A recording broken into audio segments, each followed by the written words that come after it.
The trouble with writing a sermon in rhyme is you've grown to expect it most every time. It taxes my brain, then gets under my skin. Then I'm dreaming in meter, which is frankly a sin. So a Seussian sermon you've come here to hear, but it's getting much harder. Let's just make that clear. Our subject is time.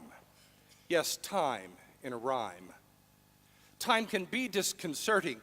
Time can be quite sublime. It's measured in moments, in days, and in years. Time calls forth loud laughter. It can cause bitter tears. Still we hold it in common, this thing we call time, be it troubled or blessed or more often benign. Now let us consider this thing called a day. It begins at the dawning with the sun's first bright ray. Then comes the morning with labor and chores. Then soon comes a respite when the sun's at mid-course. Then right back to work with restored strength and force. Then dinner, relaxing, and then well-earned snores. We group them in sevens and call them a week. Some weeks are great. Some weeks are quite bleak. These weeks then form months, though the rules often vary, the pattern thrown haywire by old February. The months then form years, then decades and more, and then it's a lifetime, just roughly fourscore. Time just rolls on with its uncommon pace. It leaves its effects in your knees, on your face. An unfolding pattern of challenge and trial, a grouping of memories we're left to compile. Another day, we're oft heard to say, another day, our boredom displayed. But there once was a day, a wondrous day, a day when the presence of God was displayed. It came, as they say, in the fullness of time. Some say in the winter, some say in springtime. But there once was a day, a wondrous day, that is simply described in the word Hodie. In Latin, combining two words, as they say, hoc and die does make hodie. The meaning, you see, brings forth our allay. Its meaning just chases all sadness away. For the meaning, though ancient, is now on display. The word hodie means now, on this day. But there's more to the phrase. It's the part that's the best. It's Hodie Christus Natus Est. Today Christ is born, the ancients proclaimed. Today one is sent the world to reclaim. God is among us and with us, and more, God is among us, true peace to restore. How well we know it and sing it with joy, the news of old Bethlehem's manger-laid boy.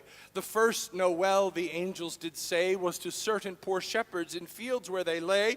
To you is born right now, on this day, a Savior you'll find. Now sing, Hodie! The trouble, however, is in letting that day be consigned to a time that is now far away. To read and to hear the story we told as history, as myth, or as something quite old is to miss the message, the purpose, the point. It's to take the good news to the point of disjoint.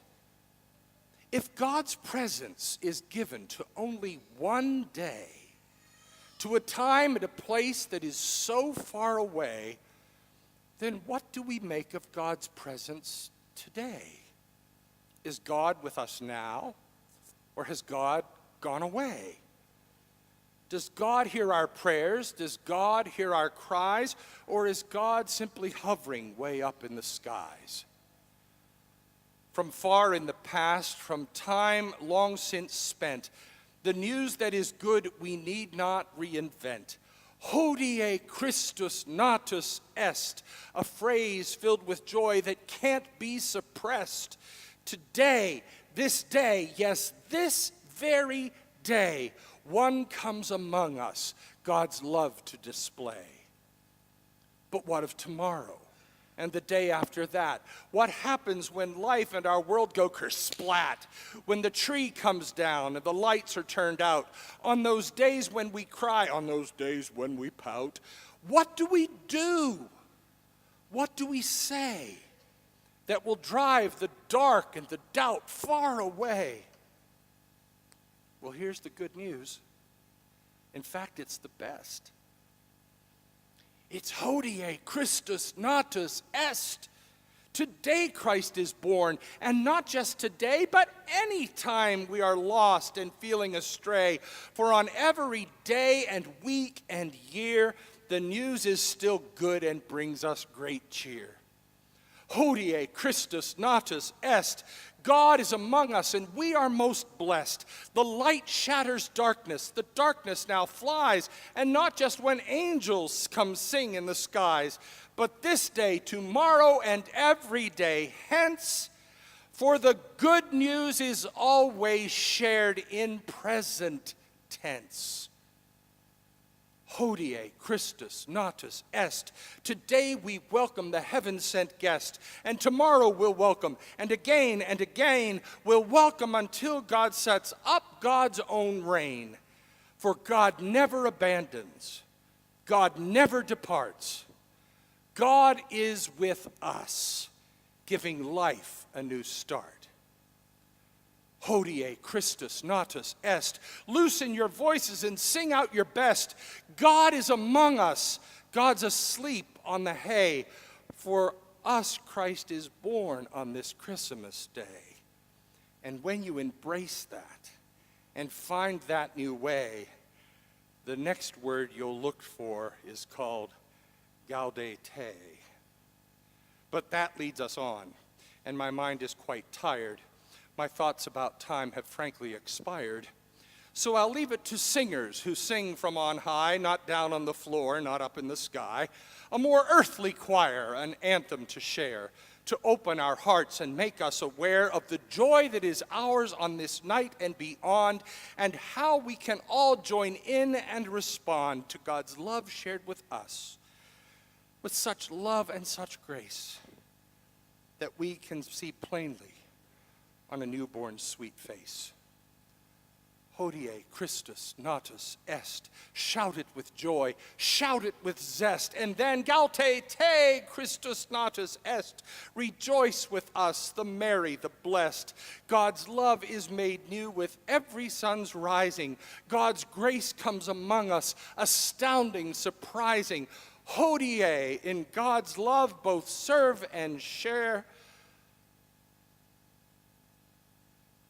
And for now, and forevermore,